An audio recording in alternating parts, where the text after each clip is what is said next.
All right, guys, I'm coming to you, letting you know that after weeks of messing around and getting stuff in the mail, I finally done it. I have built my Savage Extra Large from scratch, and I'm going to take you through a little tutorial real quick on what I've done. So we'll start with the body. I ended up going with a unbreakable body. I ended up using body clips from a Armor Outcast to hold my body clips on. So I'll get you a quick little shot of that. And I cut out the wheel wells to actually put the body over there, to make my mud guards right here. And they help keeping debris off the drive shaft in the back. So I really appreciate those. Um, Start with the pipe. So this is my Sias pipe, and it is hard coated. I went with a OFNA manifold. The reason I did that is the OFNA manifold has a clip back here so you can adjust it from either side. Makes it really easy because I did want the longer header. Oh, excuse me, that's my remote because it is paired actually, as you can see. So we'll take a second to turn the truck around. My DX5C, and as you see, it's giving me telemetry because I have paired it, so it's good to go. And I guess really quick, while I got you on here, we'll check and make sure my failsafe is working. I'll turn it off. Yep, failsafe is working. I need to replace that servo because this was an old servo I had laying around, but this will be fine just for breaking in, not really for running. We'll deal with that later.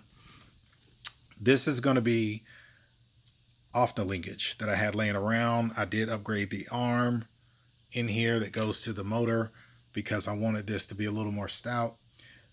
All stainless steel hardware throughout the truck because I wanted to just try something a little different. Big bore shocks, aluminum. Also, I did the wheel extensions, and I don't know if you can see them, but they're in there. Maybe I'll turn the wheel a little bit. Yeah, see, there are my wheel extensions. They're down in there, so the wheels are extended.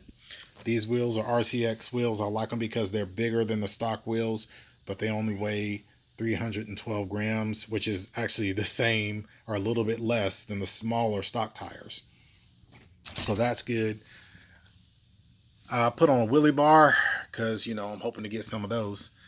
And if we turn it to the other side, well, I guess I should go over this first. So my drivetrain is going to be all hardened steel. So I went FLM 2-speed. I have a 3-speed for this truck, but I did want to use it because I have a 3-speed in my 4.6. So I wanted to have both. So I put the 2-speed in my extra large. That ought to be interesting. And I also use the Octane idle and drive gear in here. So this is fully hardened steel, guys, in this transmission.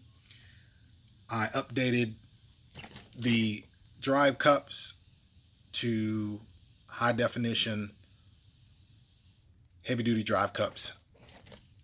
And my differential gears, both front and rear, are the machined differential gear set for the HPI Savage. And the gears on the inside are also hardened steel. Everything's pretty much hardened steel with my drivetrain. That's the way I like my Savages. So if we turn this around, let's talk about the motor. This is, of course, the LRP 4.1 32X race inspired motor. I have a flexi cap on it. I went black to kind of bring it all in. And you'll notice that I also kept this stock. This is going to be my stock carb. I'm really going to try to master this carb instead of changing it out to the Novarossi carb that I have laying around. I like to have that spare and not even use it and just have it here is good for me. If I need it, I need it, but I don't think I will. Now, when it comes to the setup, let me turn it off. No need to waste power for this. When it comes to the setup as far as the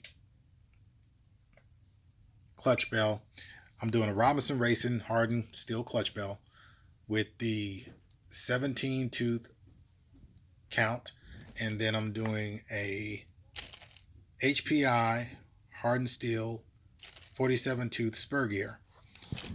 When I started this, I had an issue right here because my clutch is actually a buku clutch, and if you know anything about buku clutches, they normally sit farther forward than a HPI clutch. So what was happening, so I'm trying to move the light so you can see it down in there. If you see how close my spur gear is to the clutch bell wall, right behind the gears on the clutch bell, that's about 3 millimeters difference. So the reason it's 3 millimeters difference is because when I first tried this, they were touching. So I was getting contact on this part of the spur gear to this part of the bell, and it wouldn't turn freely. Well, there's a guy online who makes all kind of savage parts, so I had him make me a specialized engine plate, and what it did was it moved my motor back about 3 millimeters, which then allowed me to have all the room I need and still have good contact on my clutch bell. So now it's not riding off and rubbing and having poor contact. So that fixed it. So I'll lift the truck up. And as you see, I went with raw on my motor plate. But if you look at the placement of the screws, it pushes it all the way back to the braces, especially at the bottom. You can really tell that it's been moved. So it works perfect for what I need. I also upgraded my brakes to the fiber brakes because I feel like they work better than what comes stock.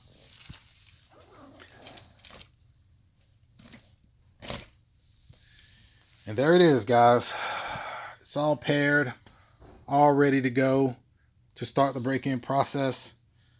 I will start it soon, but I just wanted to let you guys know that she's ready. And enjoy your RC.